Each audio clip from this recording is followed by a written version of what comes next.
തൃശൂർ കോർപ്പറേഷന്റെ ചരിത്രത്തിൽ ആദ്യമായിട്ട് ഒരു വനിത ബി.ജെ.പിയുടെ പ്രതിനിധിയായിട്ട് മത്സരിച്ച് വിജയിച്ചിരിക്കുന്നു. അതായത് ബി.ജെ.പിക്ക് ഒരു മുസ്ലിം കൗൺസിലറെ കിട്ടിയെന്ന്.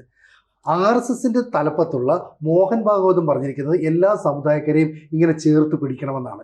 ഇത് രണ്ടും കൂടെ എങ്ങനെ കണക്ട് ചെയ്യാം? ഇപ്പോൾ രാമേന്ദ്ര സാറുണ്ട്, പി.എസ്. മാഷുണ്ട്. സാർ എങ്ങനെ കാണാം? ഇത് വലിയൊരു ചരിത്രമാണ് കേരളത്തിലെ ബി.ജെ.പിയെ സംബന്ധിച്ചിടത്തോളം. കാരണം തൃശ്ശൂർ കോർപ്പറേഷനിൽ തന്നെ ഒരു മുസ്ലിം കൗൺസിലർ ആദ്യമാണ് എന്നാണ് ഞാൻ ഈ മുംതാസ് താഹയെ പറ്റി ഉള്ള റിപ്പോർട്ടിൽ വായിച്ചത്.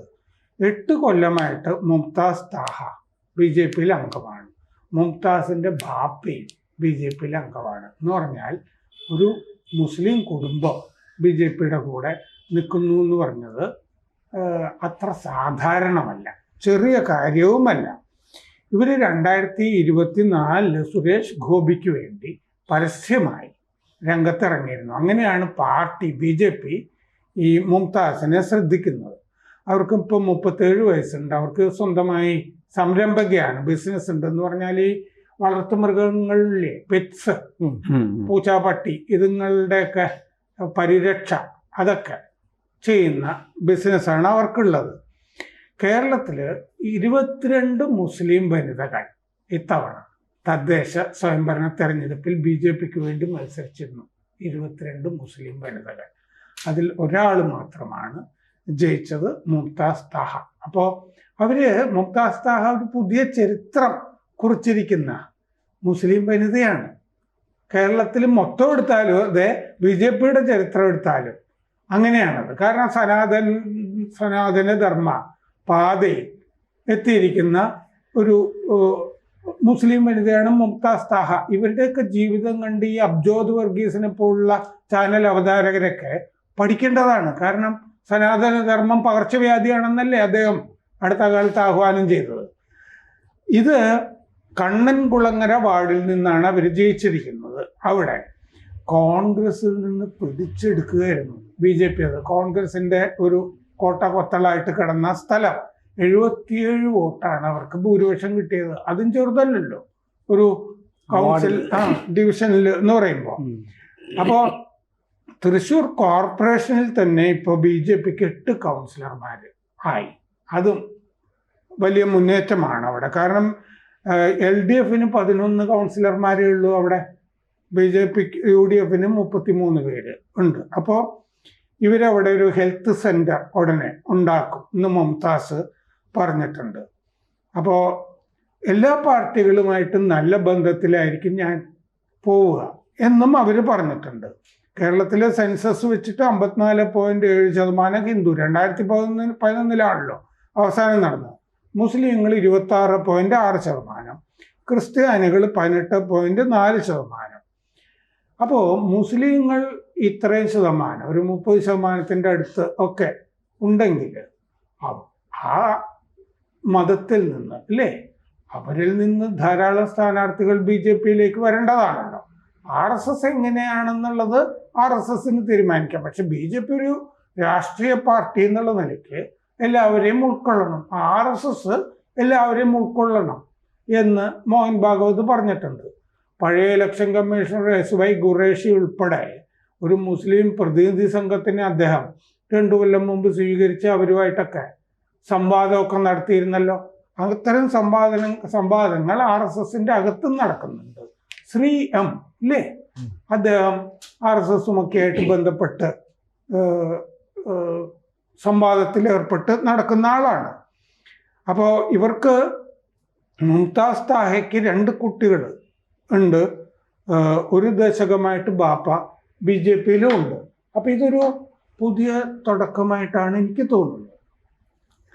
അല്ല, ഇതിനെ പുതിയ തുടക്കമായിട്ട് കാണുന്നതാണ് നല്ലത് എന്നാണ് എനിക്ക് തോന്നുന്നത്. കാരണം കേരളത്തിൽ ബി.ജെ.പി അധികാരത്തിൽ വരണമെങ്കിൽ ബി.ജെ.പിയുടെ തീവ്ര ഹിന്ദുത്വ നിലപാടുകൾ കൊണ്ട് സാധ്യമല്ല. കാരണം കേരളത്തിൻ്റെ ഒരു ഡെമോഗ്രാഫിക് സിറ്റുവേഷൻ പരിശോധിച്ചാൽ നേരത്തെ രാമേന്ദ്രൻ മുന്നോട്ട് വെച്ച കണക്കുകൾ വളരെ വ്യക്തമാക്കുന്നുണ്ട്.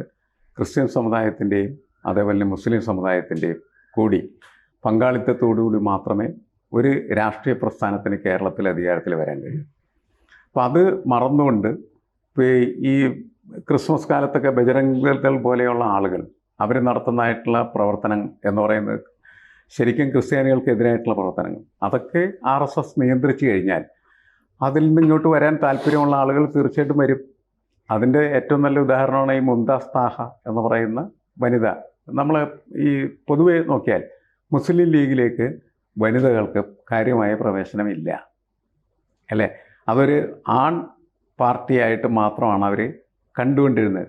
സ്ത്രീകളങ്ങനെ പൊതു രംഗത്ത് പ്രവർത്തിക്കേണ്ട എന്ന് പറയുന്ന നിലപാട് മുസ്ലിം ലീഗ് മുസ്ലിം സ്ത്രീകളെ സ്ഥാനാർത്ഥികൾ ആക്കാതിരിക്കെ BJP മുസ്ലിം സ്ത്രീകൾക്ക് കൂടുതൽ അവസരം കൊടുക്കണം. അല്ല, അങ്ങനെ കൊടുക്കും. കാരണം അത് ഒരു പൊളിറ്റിക്കൽ പാർട്ടി എന്ന നിലക്ക് നമുക്ക് മറ്റെല്ലാ കാര്യങ്ങളും മാറ്റിവെച്ച് പരിശോധിച്ചാൽ തന്നെ ഒരു പൊളിറ്റിക്കൽ പാർട്ടി ഒരു സമൂഹത്തിലേക്ക് ഇൻട്രൂഡ് ചെയ്യാൻ ആഗ്രഹിക്കുമ്പോൾ എന്താണ് അവിടുത്തെ പ്രതിസന്ധി എന്ന് നോക്കുമ്പോൾ ഇതാണ് പ്രതിസന്ധി.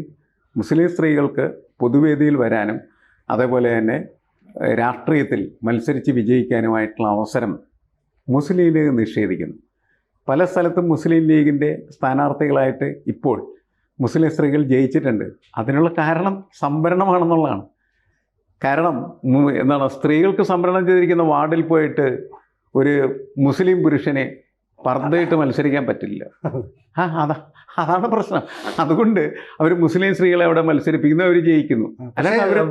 അവരുടെ പോളിസി അതല്ല. ഈ പോസ്റ്ററിൽ പുരുഷന്റെ ഇപ്പൊ സെയ്ദ് അലവി അല്ലെങ്കിൽ മുഹമ്മദ് അലി ഇന്ന ആളുടെ ഭാര്യയ്ക്ക് വോട്ട് ചെയ്യുക, എന്നിട്ട് അയാളുടെ കൈപൊക്കി പിടിച്ചുകൊണ്ടിരിക്കുന്നത്. അപ്പോഴും സ്ത്രീകളുടെ പടം പോസ്റ്ററിൽ വരുന്നില്ല. അല്ല, വളരെ സ്ത്രീവിരുദ്ധമാണ് മുസ്ലിം ലീഗ് എന്ന് അവർ പോസ്റ്ററിലൂടെ പ്രഖ്യാപിക്കുകയാണ് ചെയ്യുന്നത്.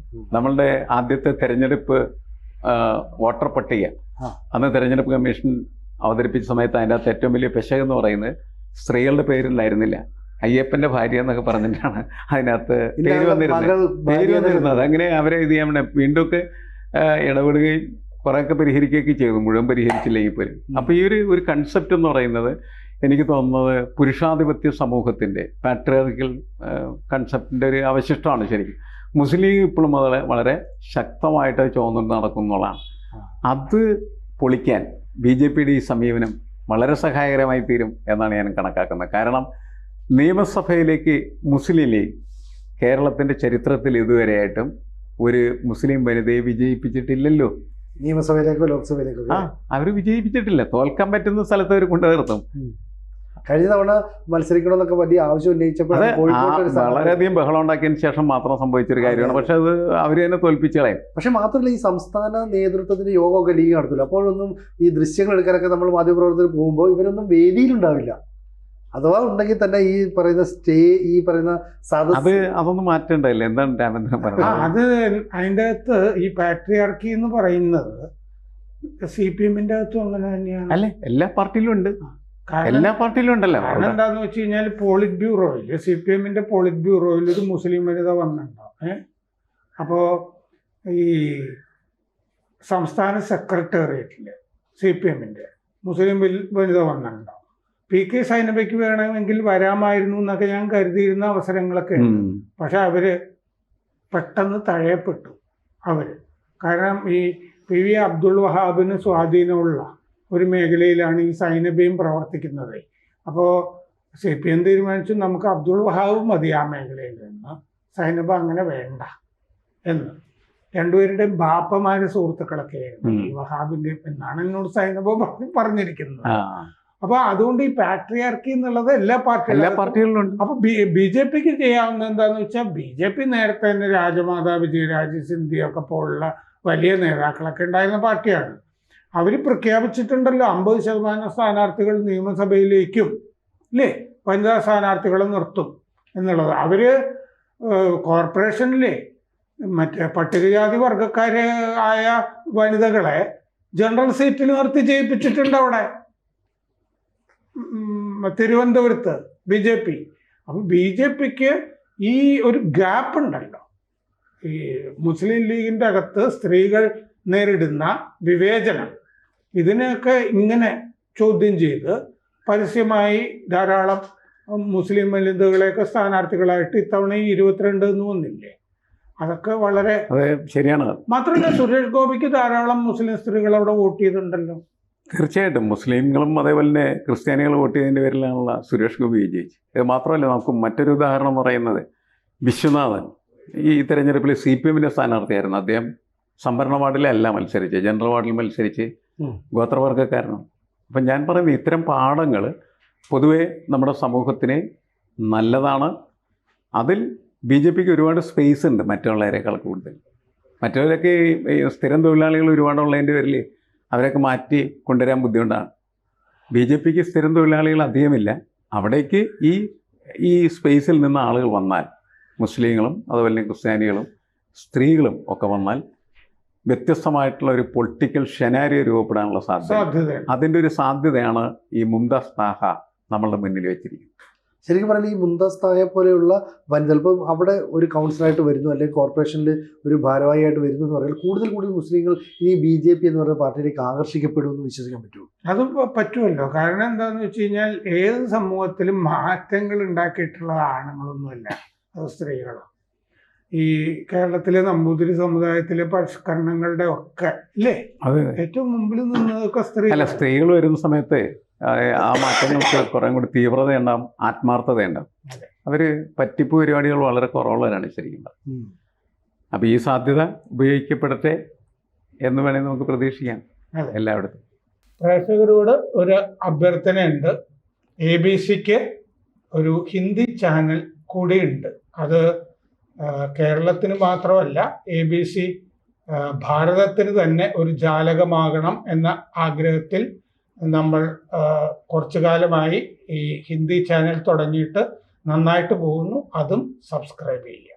കൂടുതൽ വാർത്തകളും വിശേഷങ്ങളും നിങ്ങളിലേക്ക് എത്താൻ ABC മലയാളം സബ്സ്ക്രൈബ് ചെയ്യുക, ബെൽ ബട്ടണും അമർത്തുക.